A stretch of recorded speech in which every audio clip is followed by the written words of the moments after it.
नमस्कार।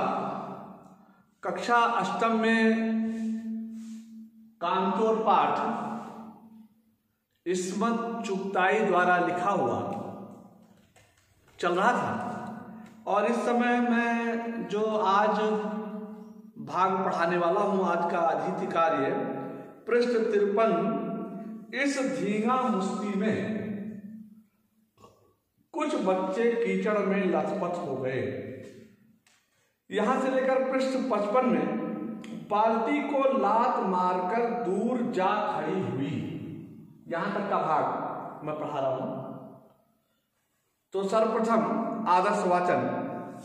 इस धींगा मुश्ती में कुछ बच्चे कीचड़ में लथपथ हो गए, जिन्हें नहलाकर कपड़े बदलवाने के लिए नौकरों की वर्तमान संख्या काफी नहीं थी। पास के बंगलों से नौकर आए और 4 आना प्रति बच्चों के हिसाब से नहलवाया गया। हम लोग कायल हो गए कि सचमुच यह सफाई का काम अपने बस की बात नहीं और न पेड़ों की देखभाल हमसे हो सकती है। कम से कम मुर्गियां ही बंद कर दे। बस शाम ही से जो बांस छड़ी हाथ पड़ी लेकर मुर्गियां हाँकने लगे, चल दड़बे दड़बे दड़बे दड़बे, चल दड़बे दड़बे दड़बे, सारे बच्चे। पर साहब, मुर्गियों को भी किसी ने हमारे विरुद्ध भड़का रखा था। ऊट पटांग इधर उधर दौड़ने लगे। दोनों मुर्गियां खीर खीर के प्याले में जिन पर आया चांदी के वर्क लगा रही थी, दौड़ती फड़फड़ाती हुई निकल गई। तूफान गुजरने के बाद पता चला कि प्याले खाली हैं और सारी खीर दीदी के कामदानी के दुपट्टे और ताजे धुले हुए सिर पर लगी हुई है। एक बड़ा सा मुर्गा अम्मा के खुले हुए पानदान में कूद पड़ा और कत्थे चूने से लुथड़े हुए पंजे लेकर नानी अम्मा की सफेद दूध जैसी चादर पर छापा मारता हुआ निकल गया। एक मुर्गी दाल की पतीली में छपाक मारकर भागी और सीधी जाकर मोरी में इस तेजी से फिसली कि सारी कीचड़ मौसी जी के मुंह पर पड़ी, जो बैठी हुई हाथ मुंह धो रही थी। इधर सारी मुर्गियां बेनकेल का ऊंट बनी चारों तरफ दौड़ रही थी, एक भी दड़बे में जाने को राजी न थी। उधर किसी को सूझी कि जो भेड़ें आई हुई हैं, लगे हाथों उन्हें भी दाना खिला दिया जाए। दिन भर की भूखी भेड़ें दाने का सूप देखकर जो सब की सब झपटी तो भाग कर जाना कठिन हो गया। लष्टम पष्टम तख्तों पर चढ़, पर भेड़ चाल मशहूर है। उनकी नजर तो बस दाने के सूप पर जमी हुई थी। पलमों को फलांगती, बर्तन लुढ़काती, साथ साथ चढ़ गई। तख्त पर बनी दीदी का दुपट्टा फैला हुआ था, जिस पर गोखरी, चंपा और सलमा सितारे रखकर बड़ी दीदी मुगलानी बुआ को कुछ बता रही थी। भेड़ें बहुत निसंकोच सबको रौंदती हुई मेघनों का छिड़काव करती हुई दौड़ गई। जब तूफान गुजर गया तो ऐसा लगा जैसे जर्मनी की सेना टैंकों और बमबारों सहित उधर से छापा मारकर गुजर गई। जहां जहां से सूप गुजरा, भेड़ शिकारी कुत्तों की तरह गंध सूंघती हुई हमला करती गई। हज्जन मां एक पलंग पर दुपट्टे से मुंह ढके सो रही थी। उन पर से जो भेड़ें दौड़ी तो ना जाने वह सपने में किन महलों की सैर कर रही थी, दुपट्टे में उलझी हुई मारो मारो चीखने लगी। इतने में भेड़ें सूप को भूलकर तरकारी वाली की टोकरी पर टूट पड़ी। वह दालान में बैठी मटर की फलियां तोल तोल कर रसोइये को दे रही थी। वह अपनी तरकारी का बचाव करने के लिए सीना तान कर उठ गई। आपने कभी भेड़ों को मारा होगा तो अच्छी तरह देखा होगा कि बस ऐसा लगता है जैसे रुई के तकिए को कूट रहे हो। भेड़ को चोट ही नहीं लगती। बिल्कुल यह समझकर कि आप उसे मजाक कर रहे हैं, वह आप ही पर चढ़ बैठेगी। जरा सी देर में भेड़ों ने तरकारी छिलकों सहित अपने पेट की कड़ाही में झोंक दी। इधर यह प्रलय मची थी, उधर दूसरे बच्चे भी लापरवाह नहीं थे। इतनी बड़ी फौज थी जिसे रात का खाना न मिलने की धमकी मिल चुकी थी। वो 4 भैंसों को दूध दोहने पर जुट गए। धुली बेधुली बाल्टी लेकर 8 हाथ 4 थनों पर पिल पड़े। भैंस एकदम जैसे चारों पैरों जोड़कर उठी और बाल्टी को लात मारकर दूर जा खड़ी। आज का आदर्श वाचन इतना था। अब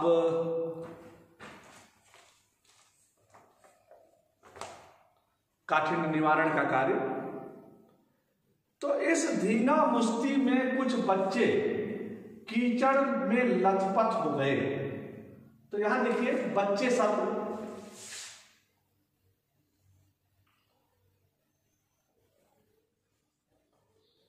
बच्चे कितने हैं? कुछ। तो ये अनिश्चित संख्यावाची विशेषण है। कौन सा विशेषण है? अनिश्चित संख्यावाची। कुछ बच्चे कीचड़ में लथपथ हो गए,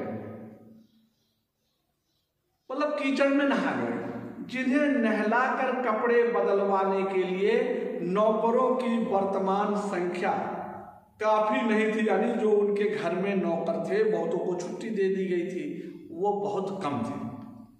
पास के बंगलों से नौकर आए और 4 आना प्रति बच्चा के हिसाब से नहलवाए गए। तो पास के बंगलों से नौकर बुलाए गए और उन्हें 4 आना प्रति बच्चा दिया गया और इस प्रकार से उन्होंने सभी बच्चों को नहलाया।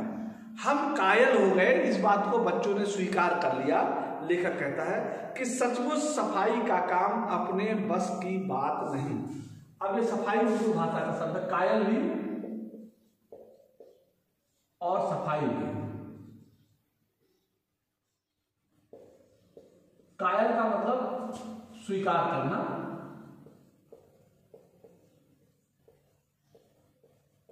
सफाई मतलब स्वच्छता। स्वच्छता का कार्य हमारे बस का नहीं है।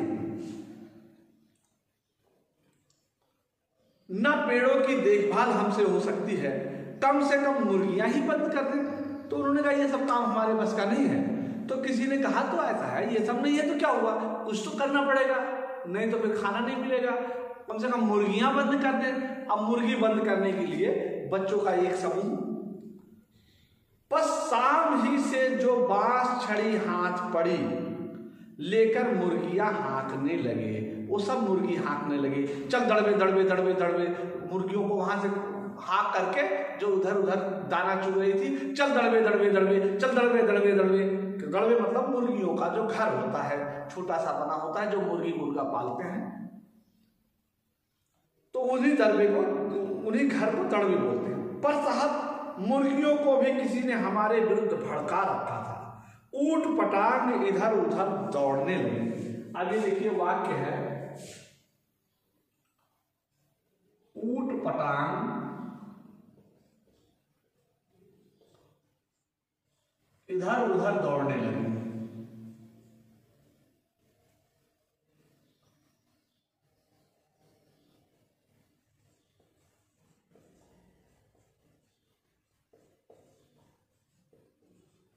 दौड़ने लगी। अब ये दौड़ना क्रिया है। इस क्रिया से हमने प्रश्न किया, पहला प्रश्न, कहां दौड़ने लगी?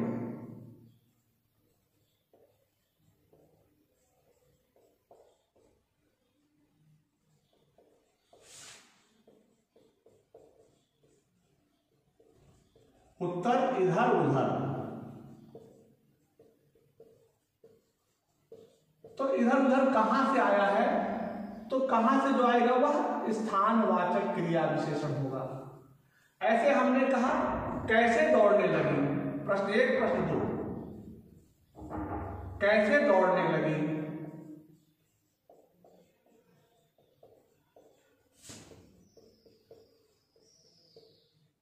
उत्तर मिला ऊट पटांग।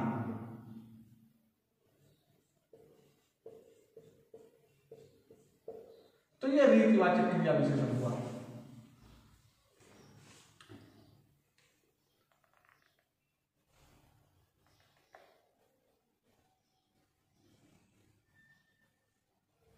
मुर्गियां खीर के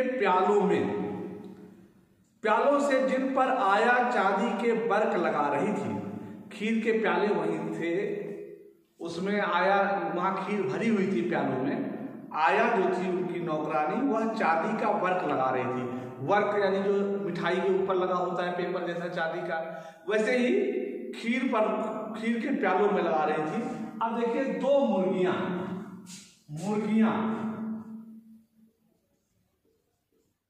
कितनी है? दो है। अब ये निश्चित संख्यावाची हुआ, निश्चित संख्यावाची विशेषण हुआ। दो मुर्गियां खीर के प्यालों से जिन पर आया चांदी के वर्क लगा रही थी, दौड़ती फड़फड़ाती हुई निकल गई। दौड़ती फड़फड़ाती हुई निकल गई। प्रश्न 3, अगला वाक्य, दौड़ती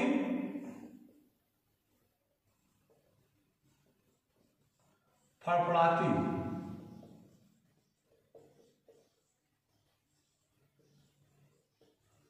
हुई निकल गई।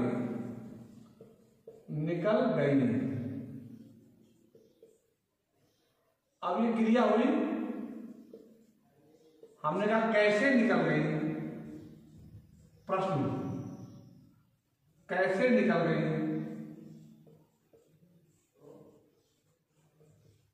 उत्तर मिला दौड़ती फड़फड़ाती। दौड़ती फड़फड़ाती। तो ये होगा रीतिवाचक क्रिया विशेषण। तूफान गुजरने के बाद, तूफान उर्दू भाषा का शब्द है। तूफान आंधी। तो तूफान गुजरने के बाद पता चला कि प्याले खाली हैं। अब प्याले शब्द संज्ञा है, खाली विशेषण, ये गुणवाचक होगा। तो प्याले खाली हैं और सारी खीर दादी कामदानी के दुपट्टे और ताजे धुले सिर पर लगी हुई है। उन्होंने तुरंत सिर धुला था तो सिर पर गई और दुपट्टे पर लगी। एक बड़ा सा मुर्गा, मुर्गा शब्द भी विशेषण है। कैसा है? बड़ा। बड़ा तो गुणवाचक होगा।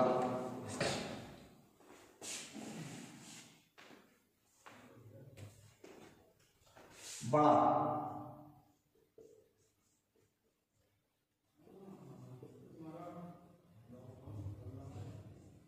तो एक बड़ा सा मुर्गा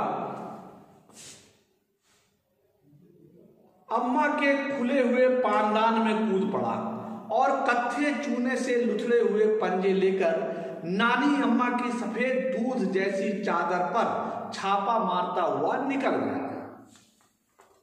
कैसे निकल गया? छापा मारता हुआ निकल गया। कैसे निकल गया? छापा मारता हुआ निकल गया। एक मुर्गी दाल की पतीली में छपाक मारकर गिरी। तो छपाक मारकर गिरी वाक्य है। एक तो छापा मारता हुआ निकल गया,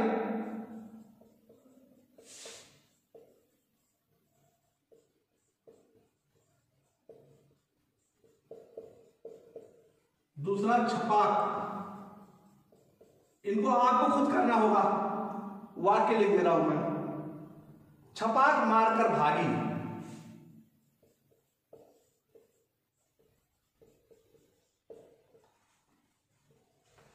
कैसे भागी? छपाक मारकर। और सीधी जाकर मोरी में इस तेजी से फिसली कि सारी कीचड़ मौसी जी के मुंह पर पड़ी, जो बैठी हुई हाथ मुंह धो रही थी। वही मौसी जी बैठकर हाथ मुंह धो रही थी, वहां से फिसल गई मुर्गी और सारा का सारा कीचड़ जो उसके दबाव में पड़ा वो सब मौसी के मुंह पर। मुर्गियां बेनकेल ऊंट बनी चारों तरफ दौड़ रही थी। इसको देखो मैं कर रहा हूं। तो ऊंट बनी चारों तरफ दौड़ रही थी। ऊंट बनी चारों तरफ दौड़ रही थी।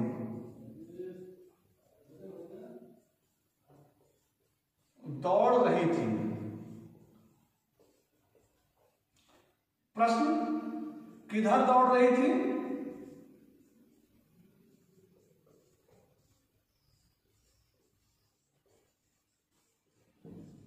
उत्तर चारों तरफ।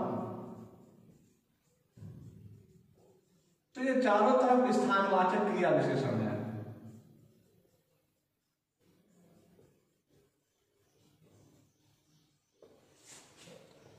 चारों तरफ दौड़ रही थी, एक भी दड़बे में जाने को राजी नहीं थी। उधर किसी को सूझी कि भेड़ें आई हुई हैं, लगे हाथों उन्हें भी दाना खिला दिया जाए। इस समय बच्चों के दूसरे समूह ने सोचा चलो भेड़े को दाना खिला दिया जाए।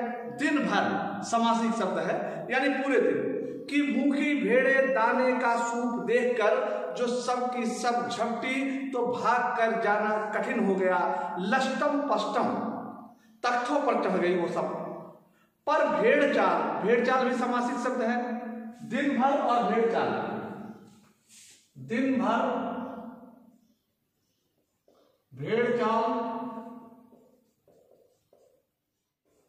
ये समासिक शब्द है।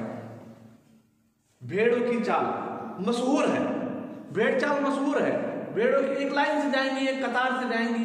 आगे वाली भेड़ अगर कुएं में गिर गई तो सारी की सारी उसी में गिरेंगी। उन्हें आगे क्या हो रहा है उससे कोई पता नहीं।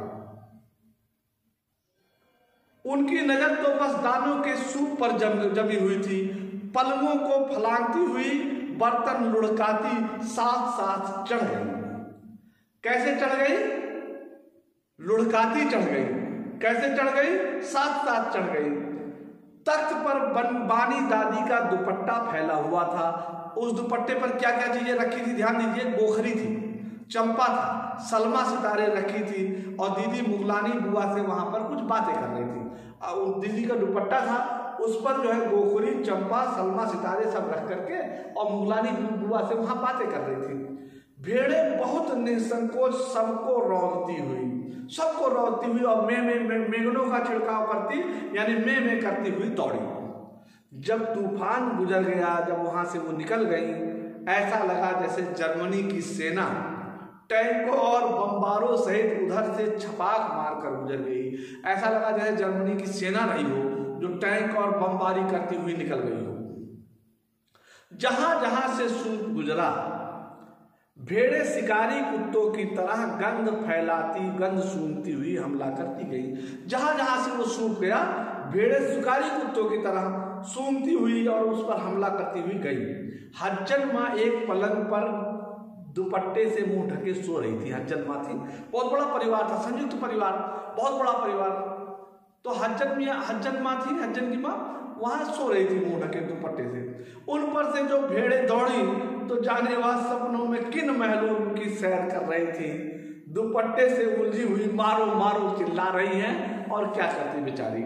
इतने में भेड़ सूप को भूलकर तरकारी वाले की टोकरी पर टूट पड़ी। वह दलान में बैठी मटर की फलियां तोल तोल कर रसोइये को दे रही थी। वह अपनी तरकारी का बचाव करने के लिए सीना तान कर उठ गई। अब उसने अपनी तरकारी सब्जी बचाने के लिए खड़ी हो गई। उसने सोचा देखें कैसे क्या करती है, बड़ी मेहनत कर रखी थी उसने। तो आपने कभी भेड़ों को मारा होगा, भेड़ को यदि आपने मारा हो तो भेड़ के शरीर से उनके बाल होते हैं, उसी से रुई भी बनती है, ऊन भी बनता है। तो उनको चोट कहाँ लगती है? तो अच्छी तरह देखा होगा कि बस ऐसा लगता है जैसे रुई के तकिए को कूट रहे हो, रुई से भरी तकिया हो और उसे हम कूट रहे हैं। भेड़ को चोट नहीं लगती, बिल्कुल यह समझकर कि आप उससे मजाक कर रहे हैं, उन्हें लगता है कि वो मजाक कर रहे हैं, वह आप पर चढ़ बैठेगी। जरा सी देर में, कितनी देर में? जरा सी देर में भेड़ों ने तरकारी छिलकों सहित अपने पेट रूपी कढ़ाई में, अपने पेट की कढ़ाई में झोंक दिया। इधर यह प्रलय मची थी और उधर बच्चों का दूसरा समूह क्या गुल खिला रहा, देखिए, बिल्कुल लापरवाह नहीं। इतनी बड़ी फौज थी जिसे रात का खाना ना मिलने की धमकी दी जा चुकी थी। वे 4 भैंसों को दुहने में डट गए। वे 4 थे जो भैंसों को दुहने में डट पड़े। तो देखिए, वे ये सर्वनाम शब्द है, वे सर्वनाम शब्द है, ये संज्ञा नहीं है, सर्वनाम। और कितने हैं? 4। ये संख्यावाची, निश्चित संख्यावाची विशेषण है। तो वे चार भैंसों पे पिल पड़े। भैंस एकदम से चारों पैर जोड़कर उठी, चारों पैर एकदम ऊपर किया और बाल्टी को लात मारकर दूर जा खड़ी हुई। आज सिर्फ इतना ही। तो क्रिया विशेषण का गृह कार्य पहले दिया गया था और उस क्रिया विशेषण को मैंने यहां पर भी अभी 1 2 3 और ये तो आपको करने के लिए दिया 5 और 1 6। तो कुल इस पाठ से कम 25 क्रिया विशेषण वाले वाक्य आपको छांटने होंगे। विशेषण विशेष है, ये समासिक शब्द है दिन भर और भेड़ चाल। कल वाले उसमें मैं फिर समासिक शब्द छांटने का गृह कार्य दूंगा, उनका विग्रह करने के लिए भी बोर्ड का कार्य पूरा करना होगा। आज के लिए इतना ही, तब तक के लिए धन्यवाद।